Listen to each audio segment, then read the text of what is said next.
જી સાહેબ, કઈ લૂંટેરી દુલ્હનની ગેંગ ઝડપાઈ છે, શું છે હકીકત?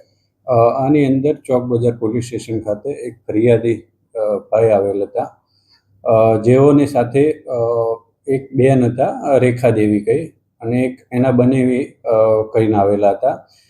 એ લોકો મળ્યા હતા અને એમને લગ્ન નહોતા થતા, એટલે એવું કહેલું કે અમારે તમારી સાથે લગ્ન કરાવવા છે. એ રીતે નક્કી કરી અને પછી ઘરે આવેલા. નક્કી થયું એ પછી બોઈસર ખાતે ગયેલા. બોઈસર ખાતે ગઈ અને ત્યાં આગળ એમને કંકુ અને નારિયેળ આપેલું અને શાદી એમની જે લગ્ન કરવાનું નક્કી કરેલું. એના પછી એ બંને જણ અહીંયા સુરત ખાતે એમના ઘરે આવેલા. એમના ઘરે આવી અને 2 દિવસ રોકાયેલા. 2 દિવસ રોકાયા પછી એમને એવું કીધું કે મારા જે નામ છે, નામ કમી કરવાનું છે. તો નામ કમી કરવા માટેનું કહ્યું. એના પછી કે હું જાઉં છું ને પાછળથી આવીશ એમ એવું કહી અને પછી જતા રહેલા. એના બાદ આવેલા નહીં. વારંવાર જે ફરિયાદી પક્ષ છે એમના તરફથી સંપર્ક કરવાની કોશિશ કરેલી, પણ સંપર્ક થયેલો નહીં. એટલે એમને આવી અને અહીંયા પોલીસ સ્ટેશન ખાતે કમ્પ્લેન આપેલી. જે કમ્પ્લેનના આધારે ફરિયાદ રજીસ્ટર કરી આવી અને જે PSI નીનામાં છે એમને તપાસ આપવામાં આવેલી. તપાસ દરમિયાન એમના CDR ને બધું એનાલિસિસ કરવામાં આવ્યું. ટેકનિકલ એનાલિસિસના આધારે એવું નક્કી થયું કે જે આ જે ફરિયાદી છે એમની સાથે જે લગ્ન કરવાની લાલચ આપી અને જે બેન અને એક બીજા ભાઈ જે બંને આવેલા છે તે મહારાષ્ટ્ર બોઈસર ખાતે છે.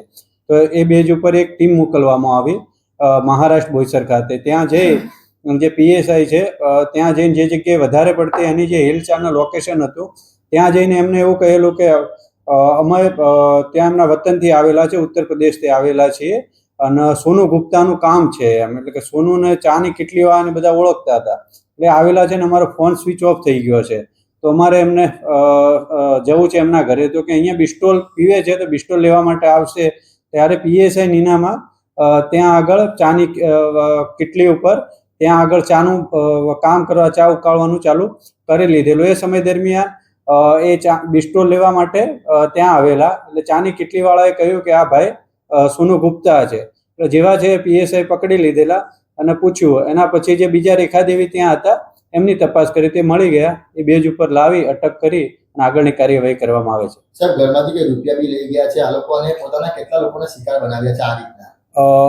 એમની પાસેથી 1,10,000 રૂપિયા લઈ ગયા છે, જે લગ્ન કરવાની લાલચ આપી ને એના માટે 1,10,000 લઈ ગયા છે. અને પગમાં પહેરવાના ઝાંઝર એ આમને આપ્યા હતા ફરિયાદી પક્ષે.